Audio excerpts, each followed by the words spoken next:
रहमतुल्लाहि व बरकातुहू। उम्मीद है आप सब खैरियत से होंगे। इस लेक्चर में हम लेटर आइन जो है वो लिखना सीखेंगे और उसका जो कनेक्शन है बाकी हरूफ के साथ वो देखेंगे। जब हम लेटर आइन लिखते हैं तो उसकी जो पहली स्ट्रोक है वो थोड़ी सी ट्रिकी होती है। वहाँ पे बच्चे जो हैं कंफ्यूज होते हैं या ख़राबी करते हैं, उसमें गलती करते हैं। तो ये जो पहली स्ट्रोक होती है ये हमने जो उकाब होता है उसकी चोंच की तरह बनानी होती है, ठीक है। यानी ईगल बीक जिसे हम कहते हैं उसकी तरह हमने ये पहली स्ट्रोक बनानी होती है। फिर दोबारा प्रैक्टिस करते हैं कि अगर हम यहाँ पे इस एंगल पे अपनी कलम को रख के इस तरह कर्व बना रहे हैं और आगे से नोक से हम इसकी गुलाई बनाएंगे तो ये हमारी जो पहली स्ट्रोक है ये हमारी ईगल बीक की तरह होनी चाहिए। इससे आगे जो है हम यहाँ जहाँ से हमने कलम को स्टार्ट किया था वहाँ से आगे इस तरह नीचे लेके आएंगे, ठीक है। यानी इस डायरेक्शन में आएंगे, बिल्कुल सीधा जो है वो नहीं आएंगे।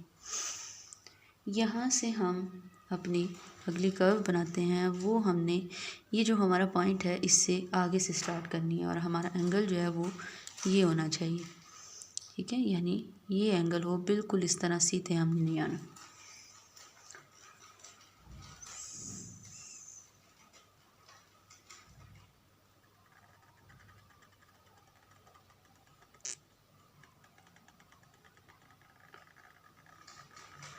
ठीक है, बाद में अगर कोई भी आपकी इस तरह की स्पेस बचती है तो उसमें फिलिंग कर लिया करें। यहाँ हमने ध्यान रखना है कि हमने ये जो पहली स्ट्रोक बनाई है इसकी अगर हम विड्थ देखें तो ये हमारे पास 3 नुकात की होनी चाहिए,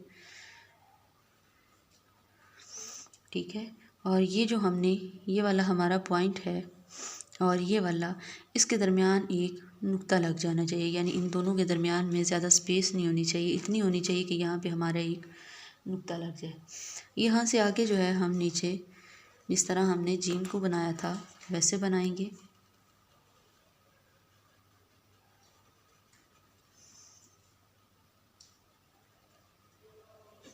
ठीक है। यहाँ पे हमने इस चीज़ को इक्वल रखना होता है, ठीक है। ये चीज़ यहाँ पे हल्की सी स्पेस आ जाए तो कोई इशू नहीं है, लेकिन इससे आगे नहीं जानी चाहिए। यानी ये जो हमारा ये वाली कर्व है, ये हमारा एंगल बन रहा है, इससे ये आगे नहीं जानी चाहिए। इसके अलावा अगर हम देखें कि हम आइन को बाकी हमने जो हरूफ देखे हैं लिखे हैं उसमें जो हमारे हरूफ हैं वो अगर हम स्टार्टिंग पे लिख रहे हैं या मिड में तो उनकी शेप तकरीबन जो है वो सेम रहती है। आइन की शेप जो है ये जब हम मिड में लिखते हैं या एंड पे लिखते हैं तो इसकी शेप जो है थोड़ी सी चेंज हो जाती है। इसमें हम एक कर्व बनाते हैं, ठीक है। यानी इधर से हम कोई भी लेटर जो है वो लिख रहे हैं और उसके साथ इसकी जब अटैचमेंट करते हैं तो हम यहाँ से इस तरह कर्व बनाते हैं, ठीक है। यहाँ से इस तरफ जाएंगे और यहाँ से इस तरफ। जब हम अपनी ये कर्व बनाते हैं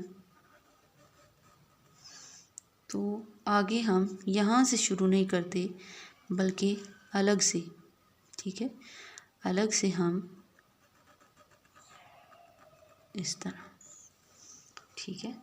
यानी हमने पहले यहाँ से इस तरफ गए इस डायरेक्शन में, फिर हमने ये डायरेक्शन जो है इसमें कर्व बनाई, फिर हम इस तरह आ रहे नीचे। यहाँ से हम फिर कनेक्शन बनाएंगे अलग से इस तरह, और जैसे हमने ये कर्व इस तरह बनाई थी इसमें हम इस तरह आ जाएंगे, ठीक है। अगर हम इसकी विड्थ देखें ये तो हाँ ये हमारी 3 नुकात से ज़्यादा होती है। यानी बिल्कुल 3 नुकात की भी नहीं होती, इस तरह 3 नुकात से थोड़ी सी ज़्यादा होती है। इसके बाद अगर हम ये एंड पे लिख रहे हैं तो यहाँ से हम अपना कनेक्शन जो है वो इस तरह बना लेंगे, यानी आइन बना लेंगे। और अगर हम किसी और लेटर के साथ यानी मिड में लिख रहे हैं तो यहाँ से हम फिर अपना कनेक्शन जो है वो आगे बना लेंगे, ठीक है। ये हमारी एंडिंग या मिडल शेप हम इसको कह सकते हैं और ये हमारा इंडिविजुअल में आइन है। अब हम देखेंगे कि हम आइन अलिफ आ कैसे लिख सकते हैं, यानी ऐन को जब हम अलिफ के साथ लिखते हैं तो उसमें हम कैसे बनाते हैं। बिल्कुल पहले शेप आपकी सेम होनी चाहिए ईगल बीक की तरह।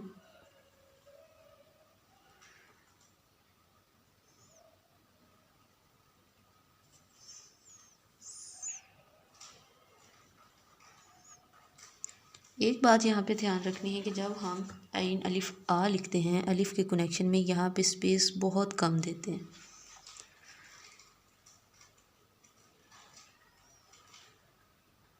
यानी इतनी सी स्पेस होती है कि हमें पता चल जाए कि ऐन अलग है और अलिफ जो है वो साथ अलग है। ज़्यादा स्पेस हमने नहीं बनानी। ठीक है, ये हमारा ऐन अलिफ है। अगर हम बात करें ऐन बा की या जो हम ता यूज़ करते हैं, लिखते हैं, तो वो हम कैसे लिखेंगे। पहले शेप जो है फिर सेम,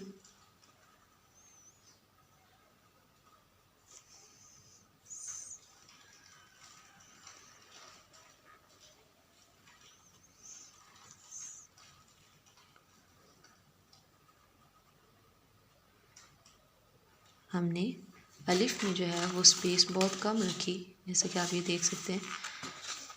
और बा में जो है हमारी शेप जो है वो बनाते हुए स्पेस ज़्यादा होती है। यहाँ से हम अपना बा या ता इसके साथ अटैच कर देते हैं। ठीक है, ये हमारा ऐन बा, ऐन ता या ऐन सा इसको कह सकते हैं। अब हम देखेंगे कि हम ऐन जीम कैसे लिख सकते हैं। कि हम ऐन जीम कैसे लिख सकते हैं। फिर ऐन की पहली स्ट्रोक जो है वो सेम,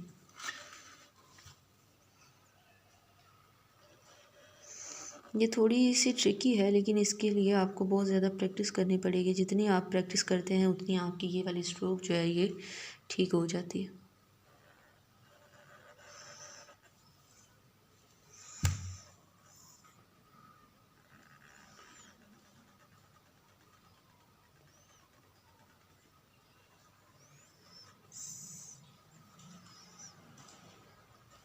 यहाँ से हम सीधा आते हैं, यानी यहाँ पे हम इतनी ज़्यादा कर्व नहीं बनाते कि हम इस तरह लेके आएँ और फिर जीम अटैच करें या फिर थोड़ा सा बिल्कुल सीधा है। हम इस डायरेक्शन में आते हैं और कर्व नहीं बनाते यहाँ पे। फिर यहाँ से हम आगे जीम को अटैच करते हैं। ठीक है, कि ये तकरीबन आपके सेम पॉइंट पे आ जाते हैं।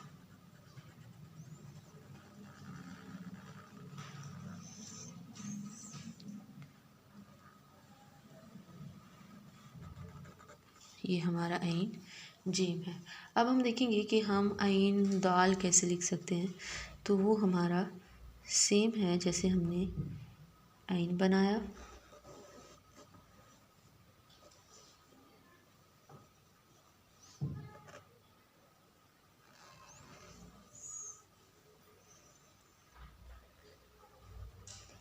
फिर आगे दाल की स्ट्रोक बनाएंगे।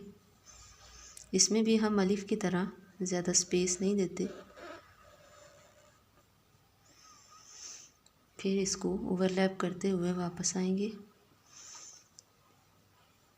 यहाँ से हम अपना दाल साथ अटैच कर देंगे। ये हमारा ऐन दाल है या ऐन साल कह सकते हैं। अब हम देखेंगे कि हम ऐन रा कैसे लिख सकते हैं। ठीक है, फिर वही स्ट्रोक,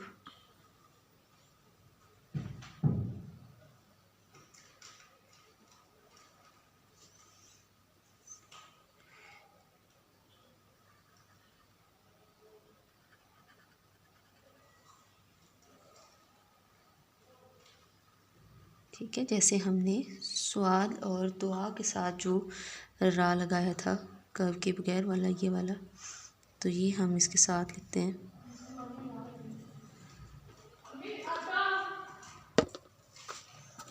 अब हम देखेंगे कि जो दूसरी किस्म का रा है उसके साथ हम ऐन का कनेक्शन जो है कैसे बना सकते हैं। पहले कर्व बिल्कुल वैसे सेम,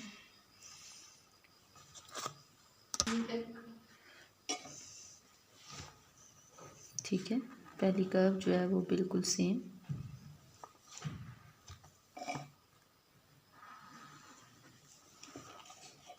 फिर अगली कर्व बनाएंगे और यहाँ से फिर इस तरह ऊपर को लेके जाएंगे थोड़ा सा, ठीक है। यानी बहुत डीप आपने कर्व नहीं बनानी, हल्की सी हमने कर्व देनी है। उसके बाद जैसे हम नून गुन्ना का ये स्ट्रोक लगाते थे नून गुन्ना की या सीन के साथ या स्वाद के साथ, इस तरह हमने ये कर्व बनानी है। फिर आगे जो है हमने अपना राह अटैच कर देना।